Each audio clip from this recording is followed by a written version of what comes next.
Hi boys and girls, this is Ms Melanie. I just wanted to come on here and tell you guys I love you and I miss you at the daycare so much. So much so that I went and I got one of my favorite stories that I love to read to you guys. The true story of the three little pigs by a wolf. Not really by a wolf.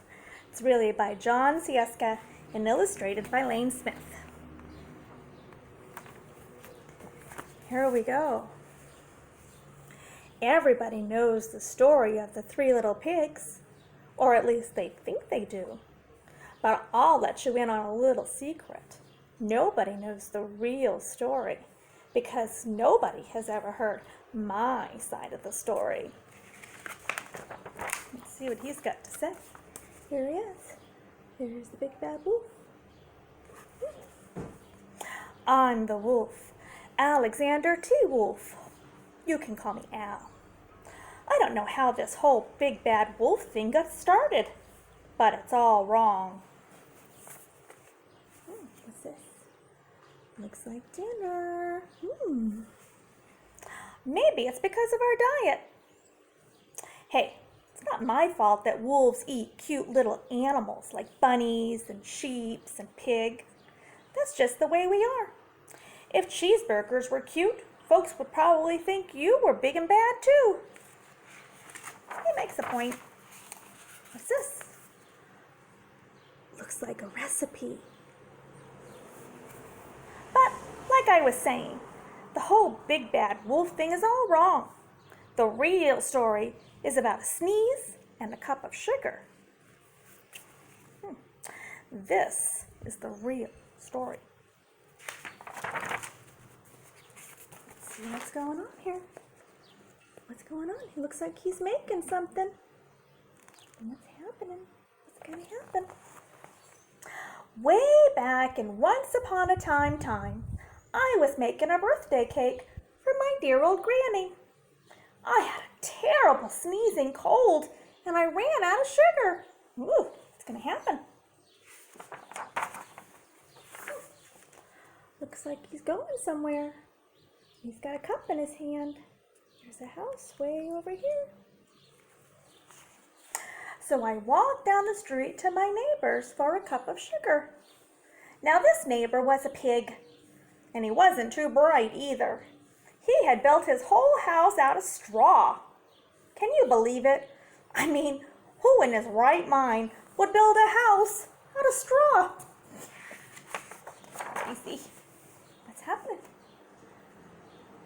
Looks like he's in the doorway. So of course, the minute I knocked on the door, it fell right in. I didn't want to just walk into someone else's house, so I called out, "Little pig, little pig, are you in?" No answer.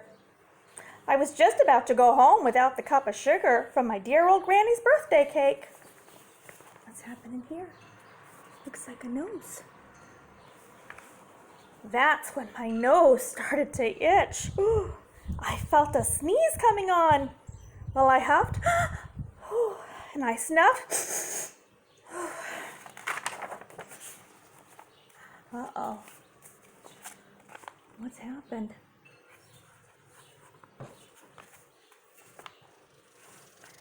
And I sneezed a great sneeze. Choo! Uh-oh. Uh-oh. Doesn't look good. And you know what? That whole darn straw house fell down. And right in the middle of the pile of straw was the first little pig, dead as a doornail. He had been home the whole time.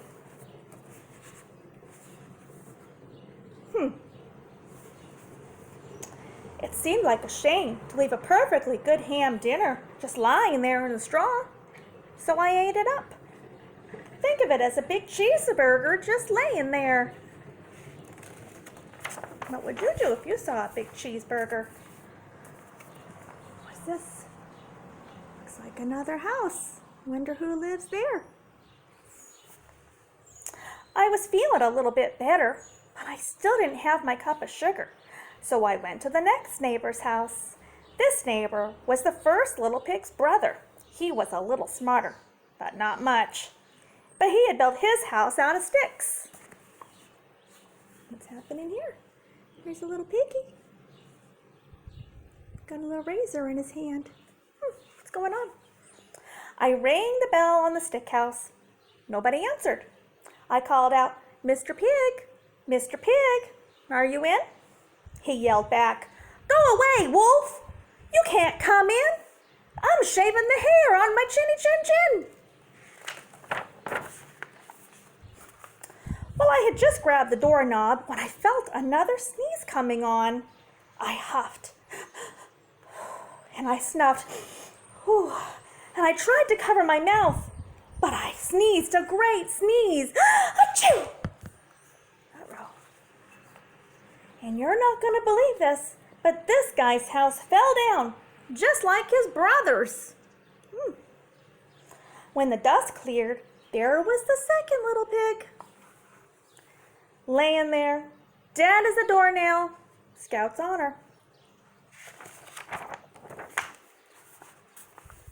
Now, you know food will spoil if you just leave it out in the open. So I did the only thing there was to do. I had dinner again.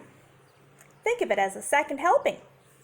I was getting awfully full, but my cold was feeling a little bit better.